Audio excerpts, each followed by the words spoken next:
अगर आप world's most valuable companies के बारे में सर्च करते हैं तो आपको बिल्कुल भी हैरानी नहीं होगी कि अगर आपके सामने अमेजोन, गूगल, एप्पल या माइक्रोसॉफ्ट आ जाएं। लेकिन क्या आपको मालूम है कि इनसे भी वैल्यूएबल एक कंपनी है जिसका नाम भी आपने हो सकता ना सुना हो। इस कंपनी का नाम टेंसेंट है। इस कंपनी की worth Facebook, Samsung, Mastercard इन सब की वर्थ से बहुत ज्यादा है। लेकिन इन सब के बावजूद भी अगर आप लोगों से इस कंपनी के बारे में पूछें तो किसी को भी इसके बारे में नहीं पता होगा और ना ही पता होगा कि ये क्या करती है। तो सच तो ये है कि टेंसेंट हर चीज करती है। टेंसेंट को रिप्रेजेंट तो एक बहुत ही फ्रेंडली लुकिंग पेंगुइन करता है, लेकिन असल में एक ऑक्टोपस को इसे रिप्रेजेंट करना चाहिए जिसके टेंटिकल्स हर उस इंडस्ट्री में मौजूद हैं जिसके बारे में आप सोच सकते हैं। ज्यादातर केसेस में तो टेंसेंट एक पैसिव पार्टनर के तौर पे एक्ट करता है और शायद आपको यकीन ना आए लेकिन आप भी ऐसी सर्विसेज या प्रोडक्ट्स यूज कर रहे हैं जिसके पीछे ये कंपनी मौजूद है। लेकिन टेंसेंट की होम कंट्री यानी चाइना में ये बिल्कुल ही अलग तरीके से ऑपरेट करती है और वहां हर कोई जानता है कि ये कंपनी यानी टेंसेंट उनकी सारी लाइफ को डोमिनेट कर रही है,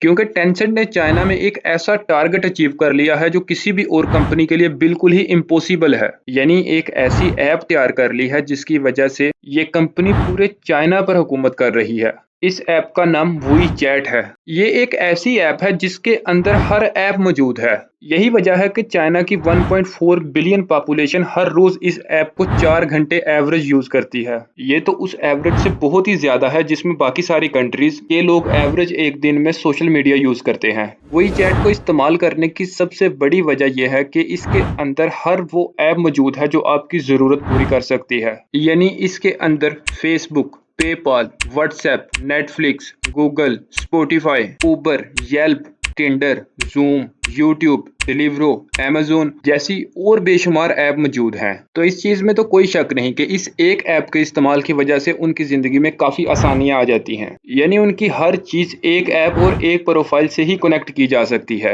लोग इस एक ऐप के इस्तेमाल से अपने बिल पे कर सकते हैं, अपने फ्रेंड्स को कॉल कर सकते हैं, मैसेजेस कर सकते हैं। यानी आप अपनी पूरी ज़िंदगी में आने वाला हर ऑनलाइन काम इस एक ऐप के ज़रिए कर सकते हैं। लेकिन इसके पॉजिटिव के साथ एक नेगेटिव इम्पैक्ट ये है कि सिर्फ एक कंपनी आपकी जिंदगी के हर पहलू को ही कवर कर रही है। यानी उसके पास आपकी जिंदगी के हर लम्हे का डाटा मौजूद है। यानी आपकी एग्जैक्ट लोकेशन, बैंक हिस्ट्री, हर मैसेज, हर कॉल और हर रिसर्च जो आप कर रहे हैं। अब इस ऐप को मजीद खतरनाक जो बात करती है वो ये है कि इसके पीछे चाइनीज गवर्नमेंट मौजूद है। यानी सिर्फ इस एक ऐप से चाइनीज गवर्नमेंट वहां के लोगों की हर मूवमेंट पे नजर रख रही है। इस ऐप की सबसे खतरनाक बात यह है कि जो भी मैसेज आप सेंड करते हैं पहले उसे स्कैन किया जाता है और फिर आगे सेंड किया जाता है। और अगर गलती से आपने ऐसी बात कर दी जो चाइनीज गवर्नमेंट ने मना की है तो इसमें अच्छी बात तो ये होगी कि वो मैसेज आगे सेंड ही नहीं होगा, लेकिन बुरी बात यह होगी कि आपको फौरन ही गायब कर दिया जाएगा। फॉर एग्जांपल, एक चाइनीज सिटीजन ने अपने गवर्नमेंट ऑफिशियल्स के बारे में अपने एक दोस्त को बहुत ही हल्का सा मजाक किया था। इस मैसेज के नतीजे में उसे जेल हो गई थी और चाइनीज गवर्नमेंट तो ये चाहती है कि लोगों को इस बात का पता चले ताकि लोग ऐसी बात करने से डरें जो चाइनीज गवर्नमेंट के खिलाफ है। कम्युनिस्ट पार्टी ने इस चीज को ओपनली अनाउंस किया है कि वो किसी भी शख्स की डिलीट कन्वर्सेशन को भी असेस कर सकते हैं और ऐसा करने के लिए उसे उस यूजर की परमिशन या पासवर्ड की भी जरूरत नहीं है। स्नोडन लीक से हमें पता चलता है कि कंट्रीज टेक्नोलॉजी का इस्तेमाल करके अपने सिटीजन्स पर नजर रखती है,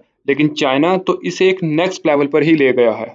एमनेस्टी इंटरनेशनल एक ऐसी ऑर्गेनाइजेशन है जो ह्यूमन राइट्स पर फोकस करती है। उन्होंने एक रिपोर्ट पब्लिश की है जिसमें उन्होंने बताया है कि किस तरह से गवर्नमेंट मैसेजिंग एप्स के जरिए आम लोगों को कंट्रोल करती हैं और उन्होंने इस चीज का नतीजा निकाला है कि सबसे बदतरीन ऐप टेंसेंट है। ये इकलौती ऐसी कंपनी थी जिसने डाटा ट्रीटमेंट में 0 स्कोर किया था। इसीलिए ही तो चाइना की बाकी कंपनीज को टेंसेंट के साथ किसी न किसी तरह अपना अलायंस करना पड़ता है ताकि वो अपना काम ठीक तरीके से कर सके। लेकिन टेंसेंट सबसे मुख्तलिफ है क्योंकि उसने अपनी मोनोपोली कायम की हुई है। दुनिया में कुछ लोग ये भी कहते हैं कि ये कंपनी चाइनीज गवर्नमेंट का एक हथियार है क्योंकि इस कंपनी के मुख्तलिफ प्रोफेशन में कम्युनिस्ट पार्टी के हजारों लोग काम कर रहे हैं। इसकी सबसे बड़ी एग्जांपल ये है कि जब कोविड शुरू हुआ था तो चाइनीज गवर्नमेंट ने वी चैट के जरिए ही लोगों को कंट्रोल किया था। इसी बेस पर ही लोगों को घर से निकलने या घर पर रहने का ऑर्डर दिया जाता था। इसकी एक और एग्जांपल ये है कि चाइनीज गवर्नमेंट ने ही टेंसेंट को अपनी पुरानी गेम्स चेंज करने का कहा और इसमें नई गेम्स ऐड करवाई जिसमें उन्होंने फेस रिकॉग्नाइजिंग फीचर ऐड किया। अब इस फीचर के जरिए जो प्लेयर वो गेम खेल रहा है वो उसे रिकॉग्नाइज करते हैं और हर शख्स एक दिन में सिर्फ 90 मिनट तक ही गेम खेल सकता है। यहाँ पे अगर आप ये सोच रहे हैं कि ये सब तो सिर्फ चाइना में हो रहा है आपकी जिंदगी पे इसका कोई भी असर नहीं पड़ेगा, तो आप गलत सोच रहे हैं। एक दफा जब टेंसेंट ने चाइना में मोनोपोली हासिल कर ली, फिर वो पूरी दुनिया में एक्सपैंड करेंगे। इसी मकसद को पूरा करने के लिए उन्होंने अभी ही Reddit, Tesla, Discord, Spotify, Snapchat और यूनिवर्सल म्यूजिक जैसी मशहूर कंपनीज में इन्वेस्टमेंट करके रखी है। ये तो सिर्फ कुछ नाम हैं, इसके अलावा बेशुमार कंपनीज और मौजूद हैं जिसके अंदर टेंसेंट का भी शेयर है। टेंसेंट दुनिया की सबसे लार्जेस्ट गेमिंग कंपनी है। अगर हम सिर्फ टेंसेंट की एक डिवीजन यानी उसकी पेमेंट डिवीजन की बात करें तो सिर्फ ये एक डिवीजन पेपॉल के पूरे बिजनेस जितना है। चाइना में एक दिन में 1 बिलियन से ज्यादा की ट्रांजैक्शन इस पर होती हैं। वीजा और मास्टर कार्ड को कंबाइन कर लेंगे उससे भी बहुत ज्यादा है। अब तो ये कंपनी हॉलीवुड की मूवीज में भी इन्वेस्ट कर रही है,